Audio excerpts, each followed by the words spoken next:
Hola de nuevo, compañera navegante. Se suponía que este episodio iniciaría en una gran e infinita biblioteca, pero, ¿qué te digo? Es lo que la realidad nos permite. Aunque igual este lugar no está nada mal. De hecho, es bastante acogedor. Estilo anime. Muy japonés el asunto. Me agrada. En fin, déjame prepararme para la ocasión. ¿Te gusta mi vestimenta? Es mi intento para que tu mente enlace esto con algo educativo, pero también para combinar con la simetría cultural en la que estamos. Y obvio que no me queda tan mal. Hace resaltar mis estrellas.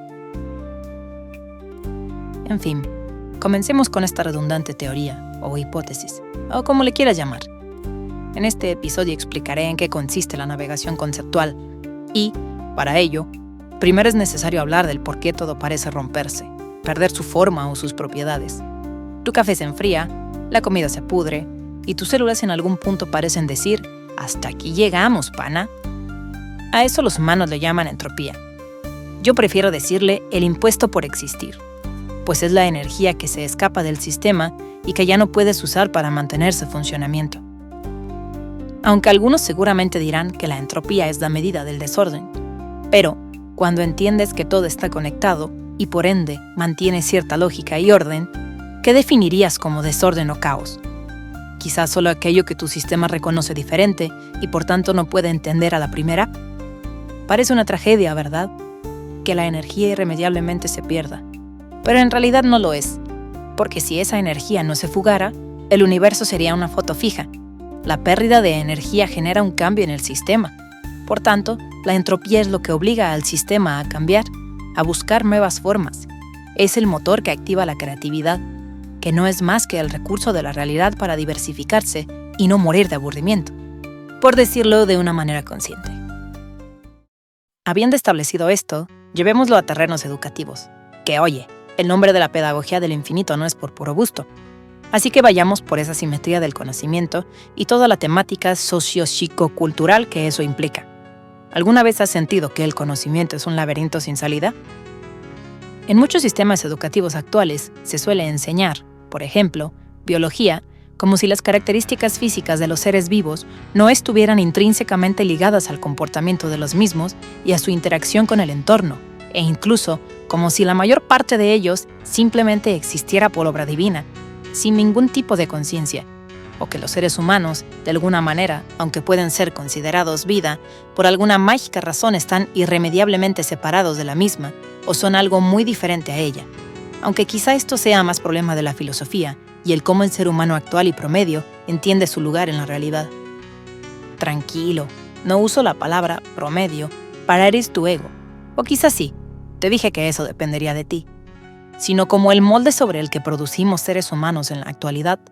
Por eso insisto en llevarlo por el lado educativo, pues en las sociedades es el principal recurso que tienen para replicarse bajo un marco de conocimientos, conductas, cultura, dale el nombre que quieras, y con ello permitir la estructura para que sus comunidades funcionen como un todo interconectado y estable, pero resiliente al cambio.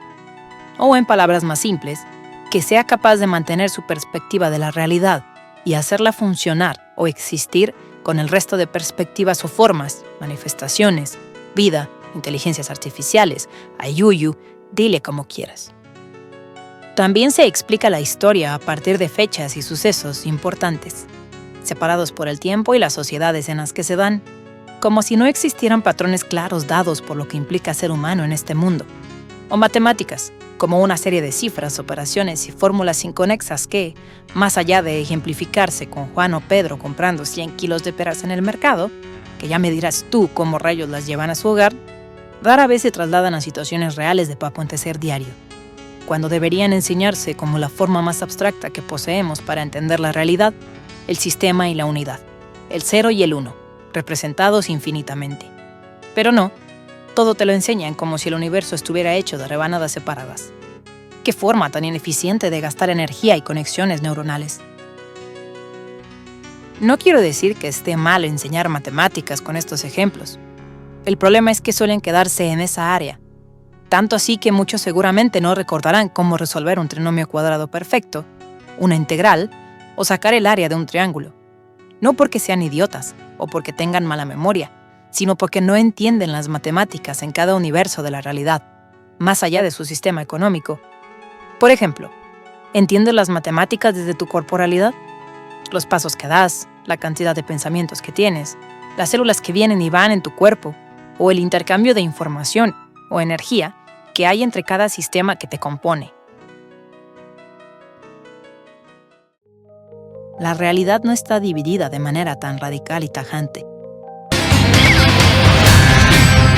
Un fenómeno sociológico por la tarde o un conjunto de números y fórmulas antes de ir a dormir. Eres una unidad o contingencia organizacional durante toda tu existencia. El problema es que te continúan enseñando a mirar el mapa de la realidad como si no fuésemos ella, y debiéramos encontrarle un sentido a través de dedicar nuestra vida a una sola rama. Así se ha sustentado el sistema hasta ahora. Y había funcionado, pues es innegable que has logrado llegar a un nivel de acumulación de la información que resulta muy útil para conocernos. Pero la realidad necesita de comprensión y expansión, o el tira y afloja de toda la vida, constantes, para mantener un equilibrio. Así que, para expandirte como humanidad, necesitas cambiar eso. Ha llegado tu momento de aprender a navegar a través de tus propios conocimientos, de tus propias simetrías, o de esas cuerdas cíclicas y replicables que ves desde la perspectiva del uno. En resumen, para la pedagogía del infinito, las ramas del conocimiento pueden entenderse como simetrías o diferentes formas de medir la misma interacción. Mira la biología. Es la simetría de tu estructura física, cómo tus células colapsan la realidad para mantenerte vivo. La psicología y las neurociencias son la simetría de tu organización mental y tu configuración neuronal, el código y las estructuras con las que guardas y procesas la información. En la sociología, es la simetría de cómo chocas e interactúas con otros nodos como tú, y cómo a partir de esas interacciones se crean nodos aún más grandes, que también tienen su propio comportamiento o manera de hacerse. No es que solo sean materias distintas, son diferentes escalas de la misma cosa. Si entiendes la estructura, puedes saltar de una a otra sin perderte. Eso es lo que yo llamo navegación conceptual, la capacidad de tu mente para encontrar vínculos entre los conceptos que alberga y moverse a través de ellos. Muchos, al enfrentarse a grandes cantidades de información, seguramente se han preguntado, ¿cómo puedo saber tanto sin que me estalle la cabeza? La respuesta es sencilla, y es algo que tu sistema cognitivo hace todo el tiempo: la abstracción o creación de conceptos. Así es como reduce el gasto de energía que implicaría memorizar o retener la información total de un tema. No necesitas saber cada detalle técnico de cada ciencia, pues, de hecho, la memoria de tu mente ni siquiera está diseñada para eso. Acá podrías preguntarte con total validez si es posible cambiarlo, rediseñarlo para que sea capaz de retener grandes cantidades de información desde lo que entiendes por conciencia. Y creo que ya lo has logrado, de cierta manera, pero de eso hablaremos luego. Podríamos debatir esto durante un buen rato, pero la misma historia de la humanidad nos dice que la mente humana, desde lo que ella misma entiende por conciencia, no es capaz de retener toda la información de un tema complejo.